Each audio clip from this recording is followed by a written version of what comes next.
If you're interested in betting on soccer but don't know how to get started, you're in luck because soccer betting expert Andrew Beasley is joining us today to break down some of the basics. So, Andrew, what's a good starting point with betting on soccer for a new bettor? Best place to start is probably just with a bet on a match outcome, whether you think either team is going to win or if you think it's going to be a draw. You can place a bet on that, watch the match and see if your prediction proves to be correct. Okay, so what other bet types are popular with soccer bettors besides like the basic Moneyline bet? Well, you can also bet on the correct score of the game. You can bet on who you think might be the first goal scorer or if they're going to score at any time during the match. You can bet on whether you think both teams will score or if one or both of them will not, that sort of thing. Okay, so like in the NFL, we have odds on who will win the Super Bowl, Major League Baseball, odds on who will win the World Series. And of course, these are known as futures bets. So what is the equivalent of that for soccer?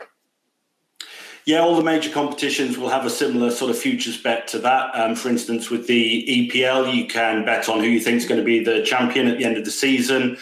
Or you can do the same for the World Cup, which is coming up later this year, or the Champions League. Any major tournament, you'll be able to put a bet on who you think is going to lift the trophy when it's all completed.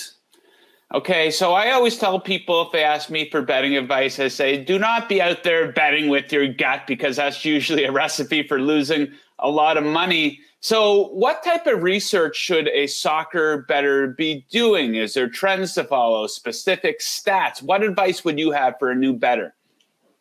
Well, the good news is that basically whatever type of bet you're looking to put on, the information and statistics regarding it will be available online for free somewhere, footballdata.co.uk and sites like that. So you can learn a bit more about teams and how they perform, how many corners they have in their games, how many yellow cards there are, because you can bet on that sort of thing. But it's also worth looking at their underlying statistics because in a low-scoring sport like soccer, the result of the match may not be a true reflection of which team is actually being the better during the game. So you can look at the shot statistics or something slightly more advanced, expected goals, and look at which team actually deserved to win a match. And obviously, if you repeat that through a season, you get a better indication of whether a team is good or bad than what their results would tell you at face value. Okay, Andrew, where can we find a little bit more of your coverage at? Well, I'm on Twitter at BaseTuneToRed, or just search Andrew Beasley, and everything I write there, stuff on gambling, but also other general football stuff, soccer stuff. I share it all on there. So if you look me up there, then you can see what I've been up to.